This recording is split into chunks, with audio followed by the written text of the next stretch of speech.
धन है जिसे कभी कोई आपसे लूट नहीं सकता, लेकिन हाँ, इसे दान जरूर दिया जा सकता है। ये कहानी है 6 साल के गरीब सुंदर की। बाबा, मैं तैयार हो गया, चलो चलें। रुक बेटा, मैं नहा तो लूं, बस अभी आया मैं। सुंदर, ले, जब तक बाबा नहा कर आ रहे हैं तू ये रोटी खा ले। ले, आज तो रोटी के साथ प्याज भी है खाने को। अच्छा लाओ माँ। माँ, मैं जल्दी वापस आ जाऊंगा, लौटकर मुझे पढ़ाई करनी है। तू जा ही क्यों रहा है? तेरे बाबा ने कब कहा तुझसे कि तू उनके साथ फल सब्जी बेचने चले? पर माँ, ठेला बहुत भारी हो जाता है, बाबा थक जाते होंगे, इसीलिए मैं उनकी मदद करने जाता हूँ।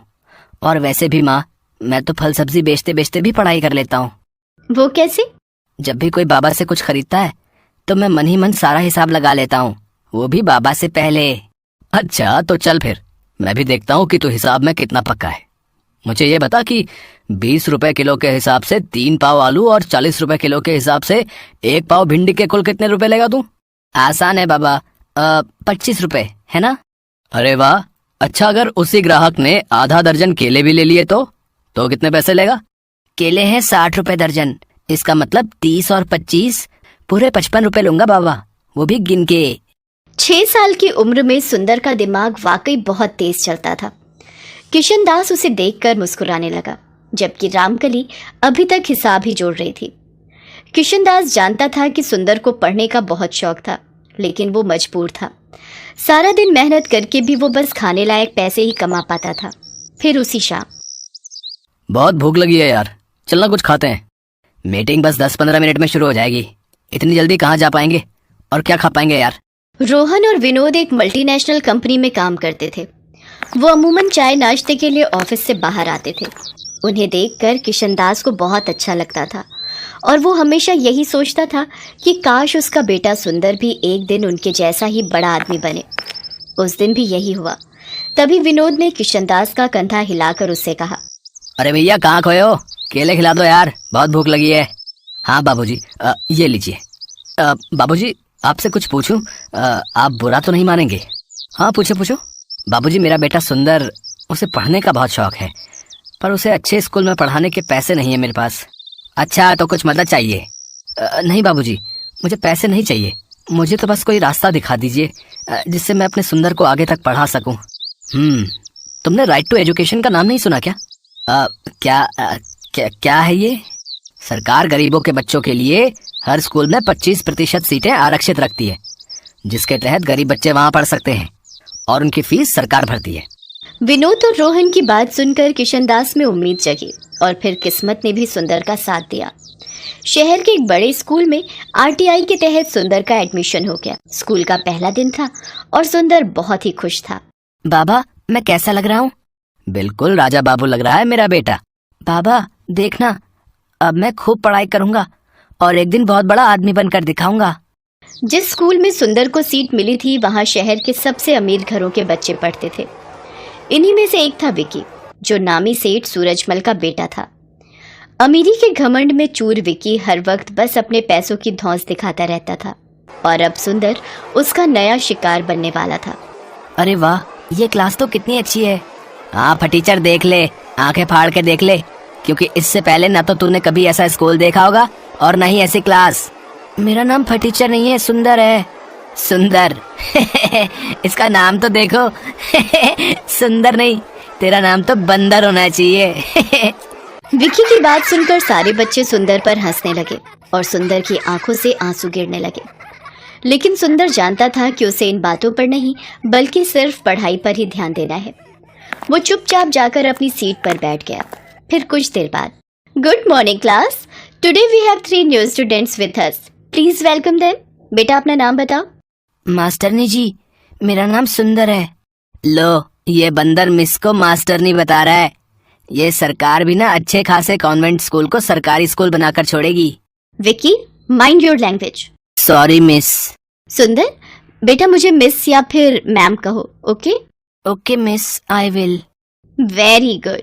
तो ऐसा रहा सुंदर के स्कूल का पहला दिन। फिर घर आने के बाद, सुंदर कैसा है तेरा स्कूल? माँ बाबा बस पूछो मत, इतना बड़ा स्कूल, इतना बड़ा मैदान, इतना साफ कि क्या कहूँ, इतने सारे झूले और बहुत अच्छी मास्टरनी, मेरा मतलब है कि मिस। और तूने पढ़ाई की या फिर बस स्कूल ही निहारता रहा? आज पढ़ाई कम हुई माँ। आज शनिवार था ना, तो एक मैडम ने नाचना सिखाया। फिर हम लोग स्कूल के मैदान में खेले भी। सुंदर क्लास में हुई घटना को छुपा गया। किशनदास की आंखों में सुंदर के सुनहरे भविष्य के सपने तैर रहे थे, जिन्हें पूरा करने के लिए सुंदर भी पूरी मेहनत और लगन से पढ़ाई कर रहा था। जबकि बदमाश और घमंडी विक्की स्कूल में हर वक्त उसका मजाक बनाता रहता था, लेकिन सुंदर उससे कभी नहीं लड़ा। ऐसे ही वक्त गुजरता गया और एग्जाम्स आ गए। सुंदर दिन रात बस पढ़ाई में ही जुटा रहा और आखिरकार वो पूरी क्लास में फर्स्ट आया।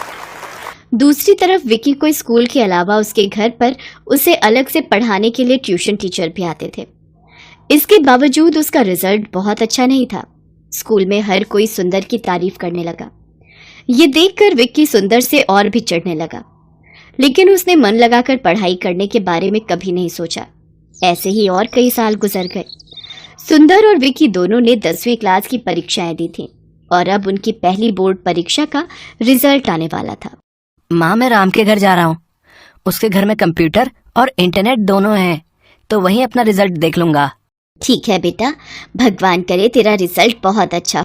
10वीं की परीक्षाओं में सुंदर ने न सिर्फ अपनी क्लास में बल्कि पूरे जिले में टॉप किया। सुंदर के लिए हर कोई खुश था सिवाय विक्की के, क्योंकि इस बार भी उसके नंबर बहुत अच्छे नहीं थे। सुंदर को लगातार मिल रही कामयाबी से विक्की के मन में सुंदर के साथ साथ सभी गरीबों को लेकर गुस्सा बढ़ता चला गया। फिर कुछ और साल बीते। विक्की और सुंदर दोनों ही अब यूपीएससी की तैयारी कर रहे थे। दोनों ने लिखित परीक्षा पास कर ली थी और अब बारी थी फाइनल इंटरव्यू की।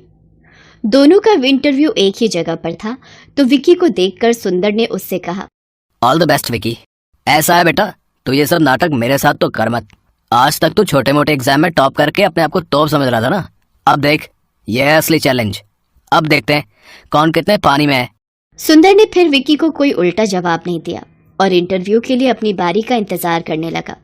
कुछ ही देर में विक्की को इंटरव्यू के लिए बुलाया गया। फिर इंटरव्यू हॉल में, well mister Vicky, tell me, अगर आप यहाँ के डिस्ट्रिक्ट मजिस्ट्रेट बन जाते हैं तो आप सबसे पहले क्या काम करोगे? सर, सबसे पहले तो मैं ये राइट टू एजुकेशन का ड्रामा बंद करूंगा। क्या कहा? ड्रामा? अच्छा, वैसे आप ऐसा क्यों करेंगे? अरे सर, हमारे पेरेंट्स लाखों रुपए खर्च करके जिस स्कूल में हमें पढ़ाते हैं, वहाँ ये गरीब और चीप सोसाइटी के लोग हमारी बराबरी करने लगते हैं। बिलीव मी, इससे पूरा माहौल खराब हो जाता है। सरकार ने उन लोगों के लिए सरकारी स्कूल खोले तो हैं, तो उन्हें वहीं तक सीमित रहना चाहिए, मुझे ऐसा लगता है। ओके, इसके अलावा मैं एक काम और करूंगा। ये जितने फालतू लोग अपने ठेले लेकर बेवजह रोड को घेरे खड़े रहते हैं, मैं उनका भी इंतजाम करूंगा। असल में रोड पर इन्हीं की वजह से ट्रैफिक जाम होता है। ओके मिस्टर विकी, अब आप जा सकते हैं। Thank you sir. One more thing sir, I want to say. Yes sir, मेरे डैड यहाँ के जाने माने बिजनेसमैन हैं। ये देखिए, ये रहा उनका कार्ड। इसका मैं क्या करूँ? क्या कहना चाहते हो? खुलकर कहो। I want to say that I know how to manage manpower and deal with that bloody workers. So I think I am the best option for. Okay, you can leave now. Vicky को इस बात का एहसास तक नहीं था कि interview के दौरान उसके हर शब्द से सिर्फ उसका घमंड ही झलक रहा था। अगली बारी सुंदर की थी। इंटरव्यूअर ने उससे भी वही सवाल पूछा जो विक्की से पूछा था। सर, अगर मुझे ये सौभाग्य मिलता है तो मैं सबसे पहले ये कोशिश करूंगा कि राइट टू एजुकेशन के तहत कुछ और सीट्स बढ़ा सकूं।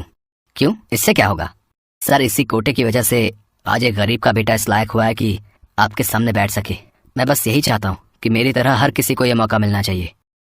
ओके, और एक बात और बताइए, ये रोड पर ट्रैफिक जाम और ये स्ट्रीट वेंडर्स को कैसे डील करेंगे? सर, मैं कोशिश करूंगा कि सभी वेंडर्स के लिए किसी सरकारी जगह का इंतजाम कर सकूं, जहां वो अपना सामान आराम से बेच सकें। अच्छा, तो आप सरकारी जमीन मुफ्त में बांटोगे? नो सर, पर हाँ, ये कोशिश जरूर करूंगा कि उन लोगों से जितना कम हो सके उतना न्यूनतम किराया लिया जाए, ताकि सरकार के राजस्व में भी बढ़ोतरी हो और गरीबों को धूप और बारिश से बचकर अपनी रोजी रोटी कमाने का पूरा मौका मिले। इसके साथ ही मेरा जिला सुंदर और व्यवस्थित भी रहे। सुंदर और विक्की की सोच का यही अंतर आखिरकार उस कामयाबी की नींव बना जो इस इंटरव्यू के बाद सुंदर को मिली। विक्की एक बार फिर सुंदर से हार गया, लेकिन इस बार कुछ तो था जो बदल गया था। विक्की के पास खुद पर घमंड करने की अब कोई वजह नहीं थी। वो मजबूर होकर अपने पिता का बिजनेस संभालने तो लगा, लेकिन इसके बाद उसमें सुंदर का सामना कर पाने की हिम्मत बाकी नहीं थी। रामलाल अमन कुमार के घर नौकरी करता था। अमन कुमार का बेटा सौरभ एक बड़े स्कूल में पढ़ता था, जबकि रामलाल का बेटा दीपक एक सरकारी स्कूल में पढ़ता था। सौरभ और दीपक दोनों ही पढ़ने में होशियार थे और अपने अपने स्कूल के अच्छे बच्चों में उनका नाम था। देखो पापा, मेरा रिपोर्ट कार्ड मिल गया, मैं क्लास में फर्स्ट आया हूँ। अरे वाह सौरभ, मुझे पता था मेरा बेटा इस बार भी क्लास में फर्स्ट आएगा। अरे रामलाल, दीपक भी तो अपनी क्लास में फर्स्ट आया है ना? अभी कुछ देर पहले ही वो भी अपना रिपोर्ट कार्ड दिखा रहा था। जी साहब, वो भी अपनी कक्षा में अव्वल आया है। पापा, सरकारी स्कूल में पढ़कर तो कोई भी फर्स्ट आ जाता है, वहाँ की पढ़ाई तो बहुत आसान है। दीपक ने कोई बड़ा काम नहीं किया एक छोटे से स्कूल में फर्स्ट आकर। सौरभ, ये लो लड्डू, मैं फर्स्ट आया हूँ ना तो बापू ने सबको बांटे हैं। मैं नहीं खाता ये बेकार से लड्डू। मॉम, वो चॉकलेट बादाम खाएं जो आपने सबको खिलाए हैं। मेरे पापा तुम्हारे बापू की तरह सस्ते लड्डू नहीं लाते, वो तो चॉकलेट ड्राई फ्रूट लाए हैं। और ज्यादा इतराने की जरूरत नहीं है, तुम हमारे नौकर के बेटे हो, जितनी मर्जी कोशिश कर ले तो मेरी बराबरी नहीं कर सकता। सौरभ बेटा, ऐसे नहीं बोलते, दीपक भी अच्छा बच्चा है। माँ, मुझे दीपक एक आंख नहीं भाता। मेरे सामने पापा उसकी तारीफ करते रहते हैं, मुझे बिल्कुल अच्छा नहीं लगता। मैं कपिल के घर खेलने जा रहा हूँ। सौरभ को दीपक से नफरत थी। दीपक भी उसकी तरह पढ़ाई में बहुत अच्छा था।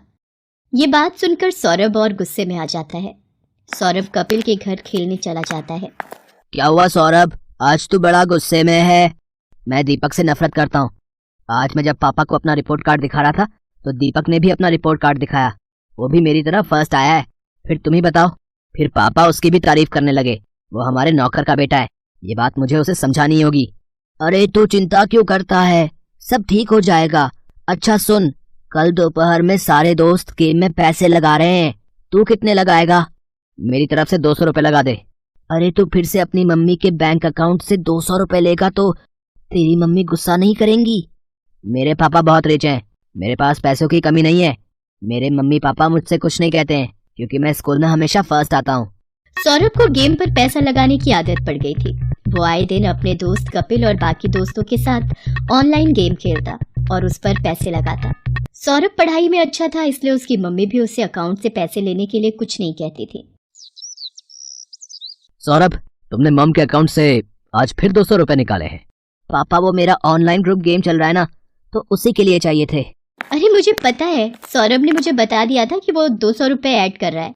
बेकार में गुस्सा होते रहते हो मेरे लाल पर। वो तो ठीक है संध्या, पर चलिए आप नाश्ता कीजिए, बच्चे हैं आपस में लगे रहते हैं। संध्या अमन की बातों पर ध्यान नहीं देती। सौरभ को गेम खेलने की आदत पड़ती जा रही थी। एग्जाम भी नजदीक आ रहे थे। एक दिन, सौरभ क्या बात है, आजकल लग रहा है तुम पढ़ाई पर ध्यान नहीं दे रहे हो। तुम्हारी मैम का फोन आया था, तुम 2 दिन से ट्यूशन में लेट पहुंच रहे हो। मम्मी, वो एग्जाम आ रहे हैं ना, तो मैं कपिल के घर बैठकर पढ़ाई करता हूँ। हम दोनों साथ में ही ट्यूशन जाते हैं, तो पढ़ते हुए समय का पता ही नहीं चलता। अच्छा ये बात है, तुम कपिल के घर बैठकर एक्स्ट्रा टाइम में पढ़ाई कर रहे हो, ये बहुत अच्छी बात है। उधर दीपक भी अपनी आने वाली परीक्षाओं की तैयारी कर रहा था। बापू, इस बार मुझे फिर से फर्स्ट आना है, देखना मैं खूब मेहनत करूंगा। मुझे पता है मेरे बेटे, तुम पढ़ाई में बहुत मेहनत कर रहे हो। देखना, तुम्हारा ये जोड़ा हुआ विद्याधन एक दिन तुम्हारे बहुत काम आएगा और तुम एक दिन हम सबका नाम रोशन जरूर करोगे। चलो दीपक बेटा, अब आकर ये दूध चावल खा लो, मैंने तुम्हारी पसंद के बनाए हैं। और तुम वो कहाँ जा रहे हो अपनी कक्षा के बच्चों के साथ? माँ, मैं साइंस म्यूजियम देखने जा रहा हूँ। वहाँ पर विज्ञान संबंधित बहुत से उपकरण हैं। टीचर बता रही थी हमें वहाँ जाने से बहुत कुछ सीखने को मिलेगा। अच्छा, ये तो बहुत अच्छी बात है। दीपक स्कूल के बच्चों के साथ साइंस म्यूजियम देखने जाता है। वहाँ उसे प्राइवेट स्कूल के बच्चे भी दिखाई देते हैं, जिनमें सौरभ भी होता है। सौरभ, ये तो वही लड़का है जो कई बार तेरे घर पर भी देखा है। अरे ये हमारे नौकर रामलाल का ही तो लड़का है, गरीब नौकर का बेटा है ये। हाँ, ये नौकर का बेटा है, फिर तो ये भी नौकर हुआ। सब बच्चे दीपक पर हंसने लगते हैं। दीपक घर आकर सुस्त और उदास हो जाता है। बापू, सब बच्चे मुझे नौकर का बेटा कहकर चिढ़ा रहे थे, सब बच्चे मेरे ऊपर हंस रहे थे। अरे मेरे बच्चे, तू इतनी सी बात पर बुरा मान गया। मैं तुझे तभी तो पढ़ा लिखा कर बढ़ा रहा हूँ ताकि तू पढ़ लिख कर बड़ा आदमी बन सके और पैसे कमा सके। रामलाल की बातों को सुनकर दीपक में हिम्मत आ जाती है और वो खुश हो जाता है। और खूब मन लगाकर पढ़ाई करने लगता है। अगले दिन दीपक स्कूल जाता है तो उसकी टीचर उसे कक्षा में पूरे साल अच्छा करने के लिए पुरस्कार देती है। दीपक ने पूरे साल बहुत मेहनत करके अव्वल स्थान पाया है, इसलिए दीपक को स्कूल की तरफ से कक्षा में best student of the year का अवार्ड दिया जा रहा है। और मैं जानती हूँ कि फाइनल एग्जाम जो आने वाले हैं, दीपक उसमें भी फर्स्ट क्लास पास होने की पूरी कोशिश में लगा होगा। Thank you ma'am. सब बच्चे तालियां बजाकर दीपक की प्रशंसा करते हैं। घर आकर दीपक अपने बापू और माँ को सारी बात बताता है। अरे वाह, ये तो बहुत सुंदर पुरस्कार है। जीते रहो मेरे बच्चे। बापू, मैं ये पुरस्कार अमन अंकल को दिखाकर उनका आशीर्वाद लेना चाहता हूँ। ठीक है बेटा, चल तू उनका भी आशीर्वाद ले ले। संध्या, तुम्हारे बैंक अकाउंट से 1 लाख रुपए निकल गए और तुम्हें पता तक नहीं। मैं भला इतने पैसे एक साथ कहाँ खर्च करूंगी? मुझे भी कुछ समझ नहीं आ रहा, ये सब कैसे हो गया? रुको, मैंने बैंक से सारी डिटेल निकलवाई है। बैंक की तरफ से ही फोन है। अमन बैंक वालों से फोन पर बात करने लगता है। रामलाल और दीपक भी वहीं खड़े थे। हो गया सत्यानाश। और दो लाडले को मोबाइल फोन। तुम्हारे बेटे ने बेवकूफी में 1 लाख रुपए न जाने किसी ऑनलाइन गेम में लगा दिए। अब भुगतो। और है कहाँ ये सौरभ? वो तो अपने दोस्त कपिल के साथ ट्यूशन गया है। मेरे फोन पर सौरभ के ट्यूशन से फोन। जी, मैं सौरभ की मम्मी बोल रही हूँ। क्या सौरभ ट्यूशन नहीं आ रहा? पर जी ठीक है, सौरभ पिछले 1 हफ्ते से ट्यूशन नहीं जा रहा। तभी सौरभ आ जाता है। क्यों सौरभ, ट्यूशन से आ गए? जी पापा। अब तुम झूठ भी बोलने लगे हो। तुमने 1 लाख रुपए किसी ऑनलाइन गेम में लगा दिए और 1 हफ्ते से ट्यूशन भी नहीं जा रहे हो। 2 दिन बाद तुम्हारे फाइनल पेपर हैं। Papa mummy, I am sorry. मैं कपिल के बहकावे में आ गया था और उसी की वजह से आज मैं स्कूल टेस्ट पेपर में भी पहली बार फेल हो गया। अरे रामलाल, तुम कब आए? और दीपक बेटा, ये तुम्हारे हाथ में क्या है? जी ये वो, आज मुझे स्कूल में बेस्ट स्टूडेंट का अवार्ड मिला तो आपका आशीर्वाद लेने आ गया। जीते रहो बेटा, खूब तरक्की करो। अमन दीपक को आशीर्वाद देकर चुपचाप अपने कमरे में चला जाता है। पापा, क्या मैं अंदर आ सकता हूँ? मुझे अभी तुमसे कोई बात नहीं करनी सौरभ, अपने रूम में जाओ। मम्मी पापा मेरे से नाराज है, वो मेरे से बात नहीं कर रहे। सौरभ, अगर तुम्हें सच में अपनी गलती का एहसास है तो अपनी गलती को सुधारो, फिर तुम्हारे पापा का गुस्सा ठंडा हो जाएगा। मुझे पता है मम्मी, मुझे क्या करना है। सौरभ ने अब कपिल और उसके दोस्तों के साथ गेम खेलना बंद कर दिया और खूब मन लगाकर पढ़ने लगा। पर 2 दिन बाद उसका मैथ्स का पेपर था। उसने ट्यूशन की बहुत छुट्टियां ले ली थी और उसका कोर्स अभी बहुत बाकी रह गया था। मम्मी, मेरा बहुत सारा सिलेबस अभी रिवीजन के लिए बाकी है, मैं कैसे कर पाऊंगा? कुछ सवाल तो मुझे समझ भी नहीं आ रहे। सौरभ, तुम एक काम क्यों नहीं करते? दीपक की मैथ्स बहुत अच्छी है, उसके मार्क्स भी बहुत अच्छे आते हैं और मैंने सुना है अब तो सरकारी स्कूल की पढ़ाई भी बहुत अच्छी हो गई है और प्राइवेट स्कूल की किताबें और सरकारी स्कूल की किताबें एक जैसे कोर्स की पढ़ाई जाती हैं। मम्मी, क्या दीपक मेरी मदद करेगा? मैंने हमेशा उसके साथ गलत व्यवहार किया है। कोई बात नहीं, पर अब तुम्हें अपनी गलती का एहसास है, ये बहुत बड़ी बात है। रामलाल, दीपक को जरा बुला लाओ, सौरभ को मैथ्स में उसकी सहायता चाहिए। हाँ हाँ मालकिन, मैं अभी बुला लाता हूँ। सौरभ दीपक की सहायता से मैथ्स के पेपर की तैयारी करता है और बाकी सभी विषयों में भी सौरभ अब दीपक के साथ ही पढ़ने लगा। सौरभ भी दीपक की तरह अपने स्कूल में फर्स्ट आता है। सौरभ, तुम्हारा रिजल्ट देखकर मैं आज बहुत खुश हूँ। पापा, ये सब दीपक की वजह से ही हुआ है, इसने मेरी एग्जाम के दिनों में बहुत हेल्प की। थैंक यू दीपक। रामलाल, तुम्हारा बेटा दीपक बहुत होनहार है, देखना ये एक दिन जरूर बड़ा आदमी बनेगा।